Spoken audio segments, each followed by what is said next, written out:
guys, it is me Tristan from Tristan Crossing, and today I will teach you how to design a Japanese style house exterior and show you how to use your Japanese furniture in game in like a good way and cool way with some terraforming. So you will need 3 stars to be able to build this because I will be terraforming quite a lot today and I will be using a lot of custom paths.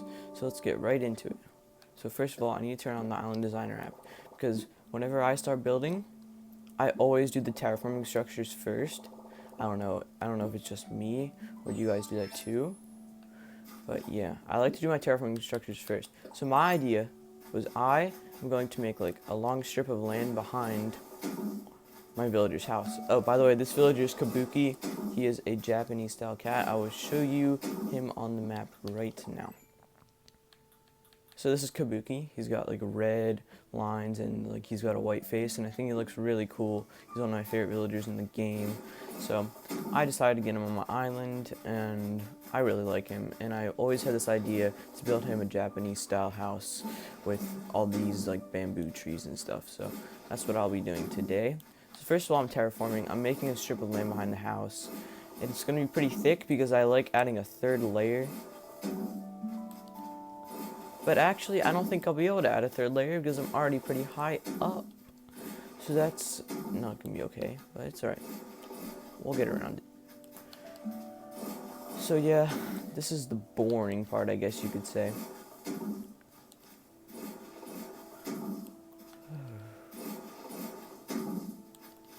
So I make these terraforming structures pretty much everywhere around my island and where my villagers' houses are, because the terraforming structures that they give you when you just start the game are way too big and they're not personalized enough for your villagers' needs and for your town's needs. So I like to make my own, and the Island Designer app is literally a life changer. If you don't have this, then you're not playing the game really, because this thing saves me in so many ways, and I just love the Island Designer app. It's so nice.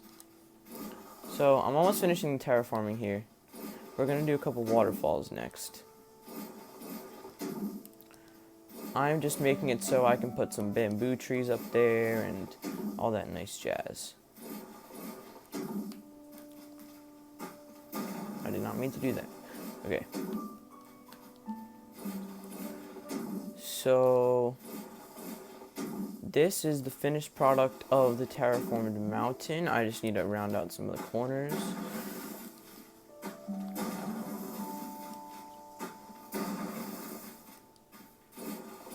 Oh, did not mean to do that. That's okay. And you guys can be building the same exact thing as me while I'm doing this. I don't care if you use my ideas. I love when people use my ideas. That would be highly appreciated. Okay, so this is the terraforming structure. This is what it's going to look like. Oh, and as you can see, these are the items we'll be using. I have some bamboo shoots, a bunch of red flowers, a green mum, and then I have a bunch of like imperial furniture and all that stuff, and I have imperial fencing and vertical board fencing. So that's what I'll be using to decorate our good friend Kabuki's house on the outside. But right now, I am going to be putting some bamboo shoots into the holes and grow them in certain areas, because for a Japanese area, of course, you need bamboo. Like, that's just logic. So I'd say about this many for the upper mountain. Next is an important part that not a lot of people know, because sometimes terraforming structures look very bland.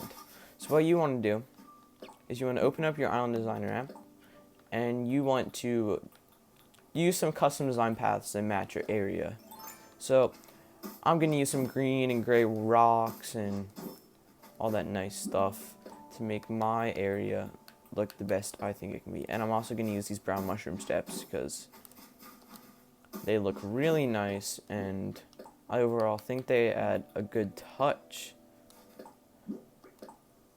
And okay, I'll show you what you need to do after this, but I'm just finishing adding up some of these paths.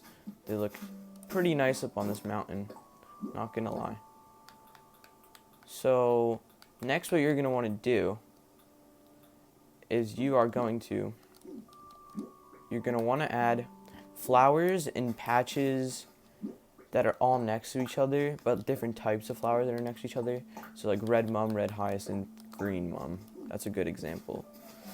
So I think patches of flowers look really nice in this game. So you can just grow them like this.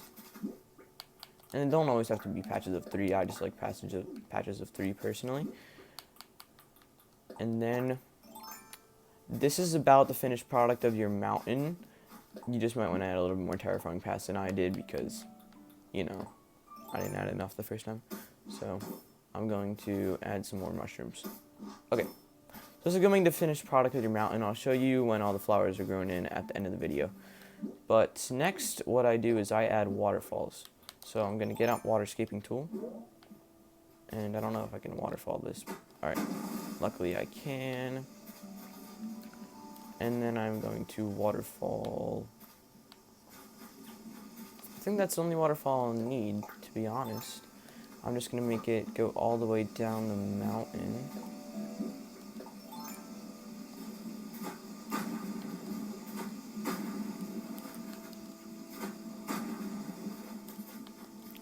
So, you don't want your waterfall to look quite even, but you don't want it to look too jagged, unless you're going for a really natural feel. So, this works for me personally. I like how it looks, the shape, and everything. So now, I'm going to put down a path up to Kabuki's house. So I'm going to get my rocks. And I just do one path at a time. I kind of want it going out diagonal and then like, not there, but kind of want it going out diagonal and then coming back in. So probably not all the way out there. I'll fix that up. But I'm going to use the different types of mushroom steps. It's probably where the end of the path is going to be right there. And using a majority of paths in one area is by far my favorite technique into building these natural areas.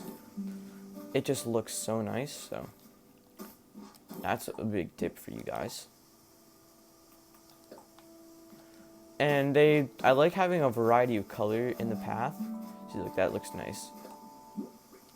And you could even add, like, if you wanted some dark dirt underneath some of the paths, which I really like the dark dirt. So I'm going to add it underneath some of these paths. I'll add some of these stones and some of these rocks. That looks pretty nice, I'd say. So next what I'm going to do is I'm going to fence off an area where I know I want the yard to end. So first of all, I can't have people leaving Kabuki's yard through the secret waterfall.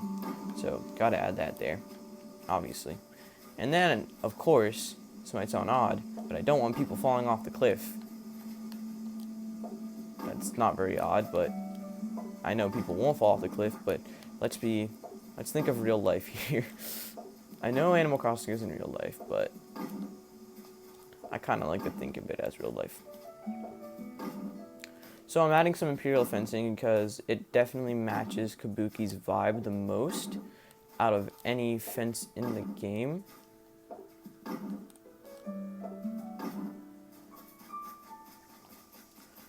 Oh, I'm going to terraform a little bit more here. So I want to bring out his mountain a little bit. So I want it to wrap around his house. So I feel like having villagers' houses tucked away in little tiny areas is a really nice idea that you should definitely experiment with. That's like my personal preference. But I've used this idea for many builds, such as my build for Tangy and my build for Scoot, which I will show you in a later video how I did them. But having little mountains that wrap around overall looks really nice, 100%. So I highly recommend doing that.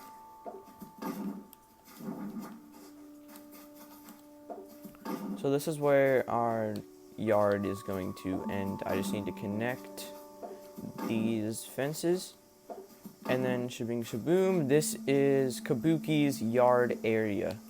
So now I'm going to add in another like bamboo tree right here.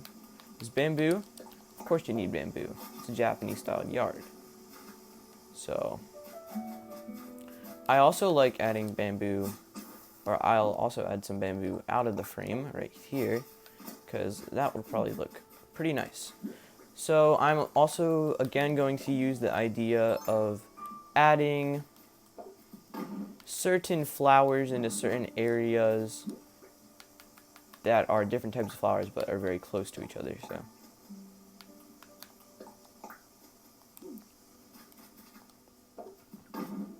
I really like this. And then I add some vertical board fencing, because of course you need some fencing to fence all your flowers, right? Actually, I don't really like the mixture of fences. I'm just going to keep it like that. I like adding the flowers around the trees, because I overall think that looks really nice. So, and I'm using red flowers because it matches his vibe. Okay, so those are the flowers that we have added. Finally, I need to add one more thing up there where I just terraformed in. But finally, I'm going to add in my furniture, which is all Japanese themed. That is in the wrong spot. That is where a tree is going to go.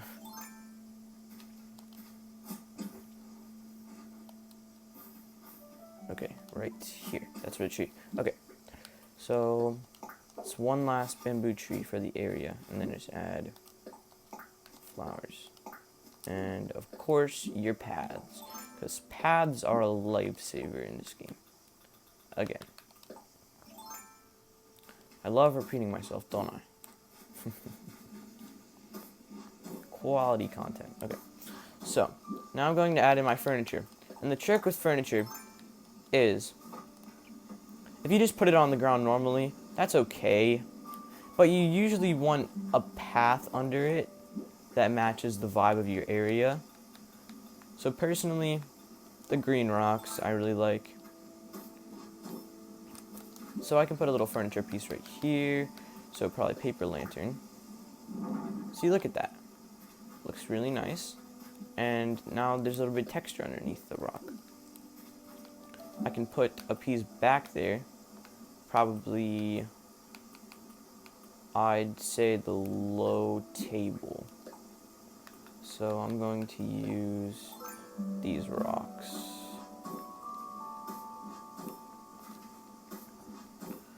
You can use any path you want, but for this area, I like to use this path. And I will tell you guys the codes in the description, maybe, if I remember them. We'll see. But actually just comment if you want them, so I can tell you them if you need them. So next I'm going to add my Imperial Partition right there. I think that looks really nice. I like Imperial Partitions in this game. Any kind of partition, honestly. But again, another design like thing that I do, I like to put certain trees in the middle of paths if you have a wide path. This isn't a wide path, so I'm not going to put a tree in the middle personally. But it depends on your preference of trees, to be honest. If you like a lot of trees, then go ahead. If you don't, then you don't need to. I'm going to put a tree right here too. I don't want to drop it. I keep on thinking this is a normal sapling. No, because I always build with normal saplings, but this is a different style area, so it is not. I'm just adding up the final touches of Imperial Partition. Alright, I'm going to add the dining table in. I don't know if it could fit back here.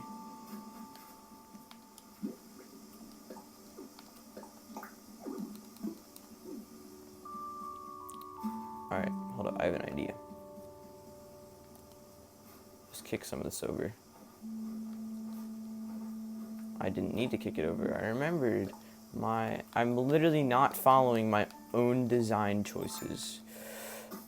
Yikes. Okay. Yeah, you put paths under furniture. And then hopefully it'll fit. Okay. So now we're just gonna add in the last touches of little paths and stuff. I'm gonna add in some mushrooms, which is pretty nice. I like these mushrooms. They match really any area you have going for you.